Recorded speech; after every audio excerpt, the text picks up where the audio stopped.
I'm William, this is the Wine Room at Putnam Market in Saratoga Springs, upstate New York. And there's been a lot of talk in the wine world recently, and this is early part of 2021, about glass. And before I get to the controversy, which I will do probably in the next 3 or 4 weeks, but I thought I'd give you a bit of background to it. And glass in relation to wine.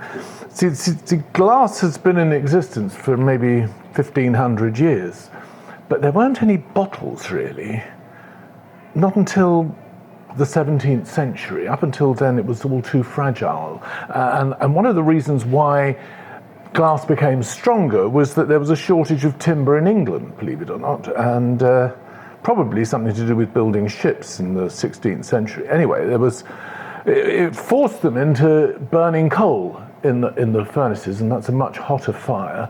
And because it's a hotter fire, you can have thicker glass, and because you've got thicker glass, you've got a vessel which is much less fragile, and in consequence, it's suitable for being a container for something like wine. However, it was unfortunately illegal to do that. You weren't allowed to sell wine in bottles, and the reason you weren't allowed to sell wine in bottles is that nobody trusted the people who sell wine for a living, like me, because people who sold wine for a living, like me, would put wine in the bottle and then tell you you've got a whole pint and a quarter in your bottle, and only give you a pint and 1/8. And of course, that would be fraud. So you weren't allowed to do it. So everybody came along with their own bottles. It was recycling 18th century style, and the bottles themselves would have a seal.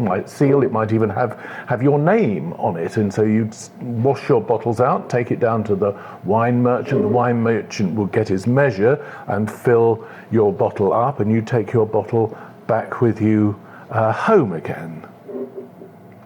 As for why it ended up being 75 centiliters, I don't really know the answer, and I'm not sure that anybody does. The standard bottle in England was always 25 fluid ounces, which is a pint and a quarter, or around 70 centiliters. But I think that 70 centiliters probably wasn't easy enough to ratchet up to the universal litre measurement, which was the standard in Europe in the 20th century, still is.